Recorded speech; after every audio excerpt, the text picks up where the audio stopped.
तो हम 3-4 दिन से देख रहे हैं इन, एट और ऑन का यूज़। आज सीधे सेंटेंसेस पर आते हैं। जो कुछ समझाना है वो सेंटेंस के बीच में ही मैं तुम्हें आज समझा दूंगा। तो देखो, पहला सेंटेंस है हमारा, मैं इंग्लिश में अच्छा हूँ। ठीक है, इस सेंटेंस में कौन सा वर्ड यूज़ हो रहा है? मे। और हमने कहा था मे के लिए हम क्या यूज़ करते हैं? इन। तो अगर हम इस सेंटेंस कैसे बनाएंगे, मैं इंग्लिश में अच्छा हूँ, तो मैं अच्छा हूँ पहले तो ये बनेगा आई एम गुड। अब किस में अच्छा हूँ? इंग्लिश में, तो इन इंग्लिश, है ना। लेकिन ये सेंटेंस गलत हो जाएगा। ये आपका जो इन है, ये यहाँ मे के लिए इन का हम यूज़ नहीं करेंगे। यही बात है आज समझाने की इसमें। ठीक है, यहाँ पर जब भी आप किसी सब्जेक्ट में अच्छे होते हैं तो आपको कहना होता है एट। ठीक है ना, I am good at English, मैं इंग्लिश में अच्छा हूँ, I am good at English. ऐसे ही कोई साइंस में बहुत बेकार है, यानी बिल्कुल बेकार है, वो उसे नहीं आती बिल्कुल भी साइंस, तो क्या कहते हैं? Bad, I am bad. तो इसमें भी हम क्या कहेंगे? वो साइंस में बहुत बेकार है, he is very bad at science, ना कि इन साइंस। ठीक है ना, तो वो साइंस में बहुत बेकार है, he is very bad at science. ठीक है, तो ध्यान रखना, यहाँ भी कोई साइंस में बेकार है या अच्छा है किसी भी सब्जेक्ट में या किसी भी चीज़ में, इस तरह जब कहते हैं ना कि मैं इसमें बहुत बेकार हूँ, मैं पॉलिटिक्स में बहुत बेकार हूँ, ठीक है ना, I am very bad at politics, तो कोई भी मामला हो सकता है वो। तो गुड बैड हो गया। चलिए आगे। अब एक वर्ड होता है माहिर, किसी चीज़ का माहिर, विद्वान, है ना, एक्सपर्ट जिसे कहते हैं। तो अगर हमें कहना हो मैं माहिर हूँ, तो मैं क्या कहूँगा? आई एम एन एक्सपर्ट, है ना। एन क्यों लगाया? क्योंकि ई आ रहा है एक्सपर्ट में, ई की आवाज़ भी निकल रही है, एक्सपर्ट, तो आई एम एन एक्सपर्ट। अच्छा, अगर हम कहें मैं किसी चीज़ में एक्सपर्ट हूँ, जैसे मैं कहूँ मैं शायरी में माहिर हूँ, मैं शायरी में मैं क्या हूँ? एक्सपर्ट हूँ, तो मैं इसमें भी क्या कहूँगा? I am an expert at shayari, या I am an expert at poetry. ठीक है, I am an expert at shayari.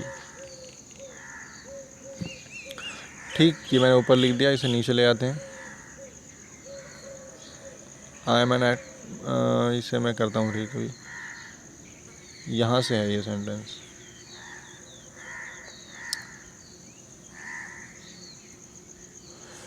ठीक जी, चलिए अगला सेंटेंस देख लेते हैं। अब देखो, आपका बेटा मैथ में कमज़ोर है, तो योर सन इज़, कमज़ोर वो वीक कहते हैं, WEAK, वीक। और आपके हिसाब से अब क्या आएगा? Your son is weak at maths. Math भी लिख सकते हो, खाली मैथ्स भी लिख सकते हो, और पूरा मैथमेटिक्स भी लिख सकते हो। ठीक है, तो वीक एट, अब देखो यहाँ पर वीक एट नहीं आता, ये बात भी है गौर करने वाली। ठीक है, वीक के साथ इन ही आएगा। ठीक, तो गुड एट होता है, बैड एट होता है, एक्सपर्ट एट होता है, लेकिन वीक एट नहीं होता, वीक इन होता है। ठीक है, तो आप किस चीज़ में अच्छे हैं, तो यू आर गुड एट जो भी वो चीज़ है उस पर। You are good at mathematics, you are bad at mathematics, you are an expert at mathematics, but you are weak in mathematics. आ गई बात समझ? चलिए, ये 4 वर्ड हो गए, नोट करते रहा करो चीज़ों को, पॉज करके वीडियो। चलिए आगे। अब देखो, उम्र को हम कहते हैं इंग्लिश में एज, और साल को कहते हैं ईयर। तो अब हम ऑफ जेनरेटिव से अगर लिखेंगे 5 साल की उम्र, तो क्या लिखेंगे? उम्र को लिखेंगे पहले और 5 साल लिखेंगे बाद में, और बीच में क्या लगा देंगे? ऑफ। ऐसे ही तो पढ़ा है हमने। तो 5 साल की उम्र क्या बन जाएगी? The age of 5 years. ठीक है, ऐसे ही 20 साल की उम्र, द एज ऑफ 20 ईयर्स। तो अब इसका यूज़ देखो यहाँ पर, मैं 15 साल की उम्र में बहुत शरारती था। ठीक है, तो मैं बहुत शरारती था, पहले तो ये बनेगा आई वॉज़ वेरी नॉटी। कब बहुत शरारती था? 15 साल की उम्र में, तो in the age of 15 years. ठीक है, तो I was very naughty in the age of 15, इतना भी लिख दोगे चल जाएगा, इन द एज ऑफ 15, 15 की उम्र में। और अगर आपको लिखना ही है पूरा साल तो लिख भी सकते हो in the age of 15 years, ठीक है। लेकिन यहाँ पर भी एक गलती है, यहाँ पर भी हमने इन नहीं लगाना है। जब ये बोलते हैं ना हम 15 साल की उम्र में, 2 साल की उम्र में, 8 साल की उम्र में, 6 साल की उम्र में, तो यहाँ हम इन द एज ऑफ नहीं बोलते बल्कि एट द एज ऑफ बोलते हैं, ठीक है। तो ये भी ध्यान रखना। हिंदी में हम यहाँ पर मैं बोलते हैं, लेकिन इंग्लिश में फिर भी क्या बोला जाता है, एट द एज ऑफ 15, ठीक है भाई। तो एक ये चीज़ थी। तो अब इस तरह के एक और सेंटेंस जैसे मैंने लिख रखा है, उसकी बहन 10 साल की उम्र में बहुत कमज़ोर थी। तो उसकी बहन, तो हिज सिस्टर भी हो सकता है, हर सिस्टर भी हो सकता है। चलो, her sister was very weak at the age of 10।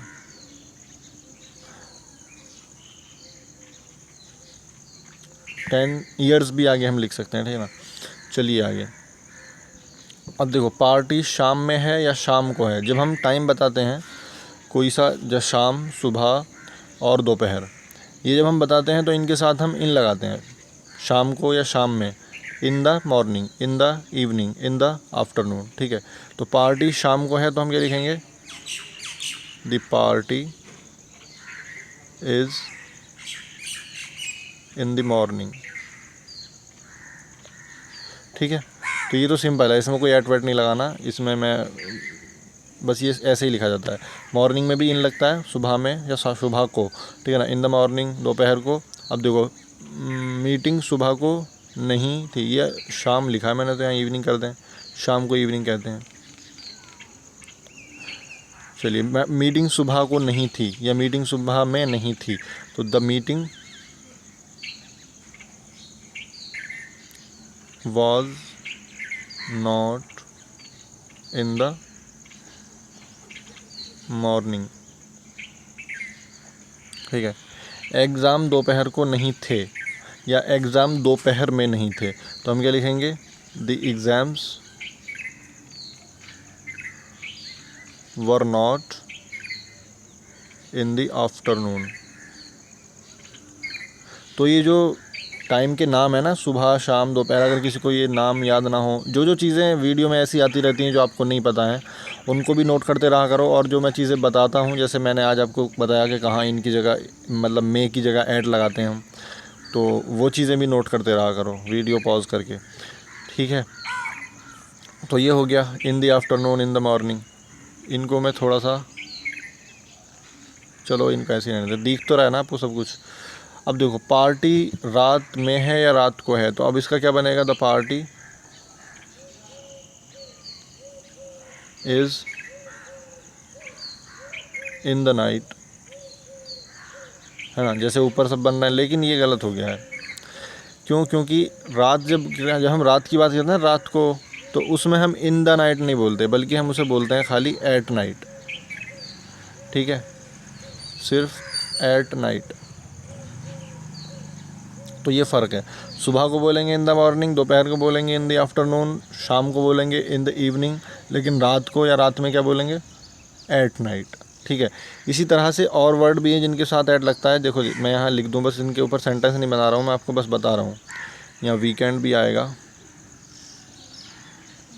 ये एक तो नाइट हो गया, एट नाइट। ऐसे ही एट डॉन होता है। एट डॉन का मतलब होता है, डॉन का मतलब होता है सुबह सादिक का वक्त। सुबह सादिक मुसलमान तो समझते हैं, लेकिन मैं बता दूं जो लोग सुबह सादिक नहीं समझते, सुबह सादिक का वक्त को कहते हैं हिंदी में पाँव फटने का वक्त। यानी वो वक्त जब सुबह को, यानी सवेरा तो हो चुका होता है, लेकिन आसमान से अंधेरा ख़त्म नहीं होता, बिल्कुल सुबह सुबह का जो वक्त होता है ना, पाँव फटना जिसे कहते हैं। और इस्लामिक टर्म इसकी है सुबह सादिक, तो उस वक्त को कहते हैं डॉन। तो अगर उस वक्त कोई चीज़ है तो उस पर हम बोलेंगे एट डॉन, सुबह सादिक के वक्त, है ना, या पाँव फटने के वक्त। मिड नाइट, आधी रात को कहते हैं, तो उसको भी हम क्या कहेंगे, एट मिड नाइट, ना कि इन द मिड नाइट, ठीक है। ऐसे ही वीकेंड, वीकेंड कहते हैं हफ्ते के आखिरी 2 दिनों को, यानी शनिचर और इतवार, ठीक है ना, शनिवार और रविवार, ये 2 दिन मिलके पूरा वीकेंड बनता है। आमतौर पर बहुत सारी कंपनीज़ वीकेंड की छुट्टी रखती हैं, तो इसलिए इन दोनों दिनों को एक साथ क्या कहते हैं, वीकेंड। तो पूरा हफ्ते का जो आखिर है, ये दोनों दिन इनकी छुट्टी होती है बहुत सी जगहों पर, तो इन दोनों दिनों को मिला के क्या कहते हैं, वीकेंड।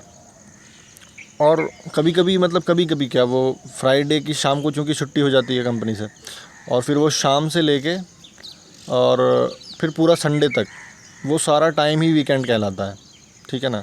तो ये भी आप कह सकते हैं कि फ्राइडे की शाम से और संडे, पूरा संडे, तो ये सारा क्या है, वीकेंड है। खैर, तो इन तीनों, इन देखो ये जो ऊपर 3 वर्ड मैंने बताया, मॉर्निंग, इवनिंग और आफ्टरनून, इनके साथ तो इन द लगेगा, in the morning, in the afternoon, in the evening. लेकिन ये जो वर्ड्स हैं नाइट, डॉन, मिडनाइट और वीकेंड, इनके साथ हम क्या लगाते हैं, एट। ठीक है, चलिए आगे, ये हो गई चीज़ें।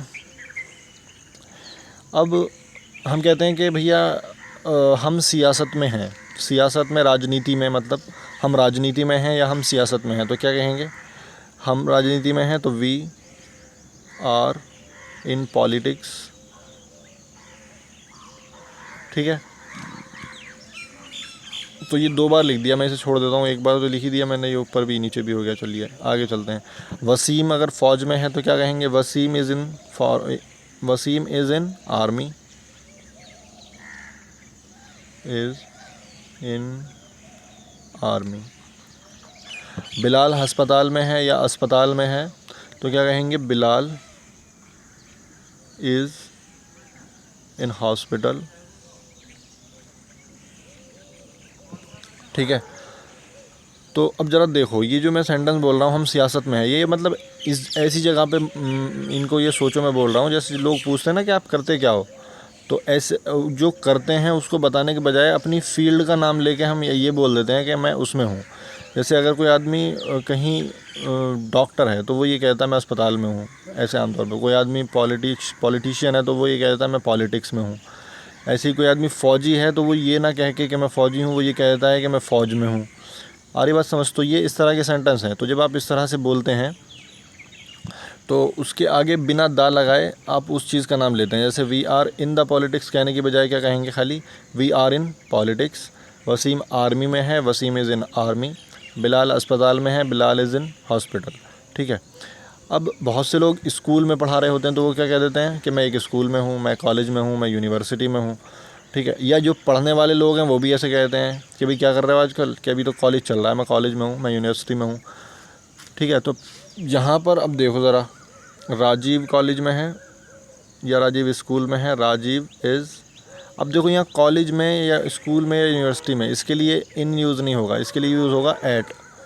कब, जब हम बता रहे हों अपना प्रोफेशन कि मैं स्कूल में हूँ, या ये बता रहे हो हम स्कूल पढ़ने के लिए जाते हैं। यानी ये जो बिल्डिंग है जिस काम के लिए बनी है, अगर उस काम के लिए हम वहाँ जाते हैं और किसी को बता रहे हैं कि हम भैया वहाँ हैं, भले आप स्कूल में अभी घर बैठे हैं आप, है ना, मगर आप बता क्या रहे हैं कि भाई मैं स्कूल में हूँ, यानी मेरी नौकरी लगी हुई है स्कूल में, या मैं स्कूल में पढ़ने जाता हूँ। ठीक है, तो ये सब बताने के लिए हम ऐट का यूज़ करते हैं। अगर किसी को ये ख़ास बताना हो कि मैं इस वक्त स्कूल के अंदर हूँ, तो वो तो मैंने तुम्हें पहली वीडियो में बताया ही था कि जब किसी चीज़ के अंदर किसी को बताना हो तो हम क्या कहेंगे कि वो Rajiv is in the school. ठीक है, और अगर हम कहेंगे राजीव इज़ एट स्कूल, इसका मतलब हम ये बता रहे हैं राजीव स्कूल में पढ़ रहा है, या तो अभी क्लास चल रही होंगी या पढ़ा रहा होगा, या वो अपना प्रोफेशन बता रहा है कि वो स्कूल में लगा हुआ है। ठीक है, तो राजीव इज़ एट स्कूल। या अगर कॉलेज में होगा तो वो बोलेगा कॉलेज, या अगर यूनिवर्सिटी में होगा तो बोलेगा यूनिवर्सिटी। ठीक है, तो ये ध्यान रखना, एट स्कूल का मतलब होता है स्कूल में या तो पढ़ने गया है या पढ़ाने गया है, या वो अपना प्रोफेशन बता रहा है कि वो स्कूल में पढ़ाता है। अच्छा, अगर वो ये ना कह के ये कहे, क्योंकि वो पढ़ाता तो है ही, अगर वो ये कहे कि मैं टीचिंग में हूँ, तो अब एट टीचिंग नहीं बोलेगा, अब इन टीचिंग ही बोलेगा, क्योंकि जब प्रोफेशन का नाम लेगा तो इन टीचिंग बोलेगा। जैसे ऊपर हमने कहा इन पॉलिटिक्स, इन आर्मी, ऐसे ही क्या होगा, इन टीचिंग। लेकिन एक हॉस्पिटल भी तो एक जगह ही है, लेकिन हॉस्पिटल के साथ एट हॉस्पिटल नहीं बोलते, इसके साथ इन हॉस्पिटल ही बोलते हैं। ये चीज़ें नोट कर लिया करो। ठीक है, तो अगर कॉलेज यूनिवर्सिटी ऐसी जगह हैं तो इसके लिए ऐट लगता है बताने के लिए, अगर उसी काम के लिए जा रहे हैं। अगर कोई किसी और काम से गया है तो फिर इन द स्कूल बोलेगा। जैसे मान लो एक बच्चा तो पढ़ने जाता है लेकिन उसके माँ बाप पढ़ने नहीं जाते स्कूल में, वो किसी काम से गए हैं, तो वे क्या बोलेंगे, I am at the school बोलेंगे, या तो या इन द स्कूल बोलेंगे। ठीक है, मगर जो आदमी वहाँ उसी काम से जा रहा है जिसके लिए वो बिल्डिंगें बनी हुई हैं, तो वो बिना दा के उस वर्ड को बोलेगा एट स्कूल। और अगर कोई और जा रहा है वहाँ पढ़ने भी नहीं जा रहा, ना पढ़ाने जा रहा, तो क्या बोलेगा, एट द स्कूल। ठीक है। चलिए, हम लाइब्रेरी में हैं, तो अब लाइब्रेरी में अगर कोई नौकरी करता है तो क्या बोलेगा, वी आर एट लाइब्रेरी, हम लाइब्रेरी में काम करते हैं, वी आर एट लाइब्रेरी। या वहाँ पढ़ने किताबें गए हुए हैं तो वी आर एट लाइब्रेरी। लेकिन अगर इसके अलावा किसी और वजह से गया है तो क्या बोलेगा, we are in the library. बताना हो किसी को मैं लाइब्रेरी के अंदर हूँ, ठीक है ना। तो आमतौर पर जैसे हम बताते हैं हम लाइब्रेरी में हैं, यानी अगर किसी की वहाँ जॉब है या हम किताबें पढ़ने गए हैं तो क्या बोलेंगे, we are at the library, ठीक है। नौकरी बतानी हो, वी आर एट लाइब्रेरी, ठीक है, हम लाइब्रेरी पे हैं या लाइब्रेरी में हैं। ये हो गए वर्ड कुछ, कॉलेज, यूनिवर्सिटी, स्कूल और लाइब्रेरी। इनके साथ क्या लगता है, एट, जब हम अपना प्रोफेशन बता रहे हों या वो काम बता रहे हों जिस काम के लिए वो जगह बनी हुई हैं। तो सामने वाले को ये मैसेज जाता है कि हम, अगर मैं कहूँ आई एम एट यूनिवर्सिटी, तो इसका मतलब है या तो मैं यूनिवर्सिटी में पढ़ाता हूँ या यूनिवर्सिटी में पढ़ता हूँ, ठीक है। बात समझ में आ गई। चलिए आगे, मैं पार्टी में हूँ। अब मैं पार्टी में हूँ तो ये जो जितने भी इवेंट्स होते हैं ना कहीं पर भी जिसमें लोग इकट्ठा होते हैं, मजलिस टाइप की जो चीज़ होती हैं, उसमें हम बोलते तो हैं हिंदी में मैं पार्टी में हूँ, लेकिन इंग्लिश में इन नहीं बोलते उनके साथ। I am in the party नहीं बोलेंगे, I am at a party, मैं किसी पार्टी में हूँ। या अगर पता है सामने वाले को कौन सी पार्टी तो हम बोलेंगे I am at the party, ठीक है। तो मैं क्या कहूँगा, मैं पार्टी में हूँ, I am at a party, मैं एक पार्टी में हूँ।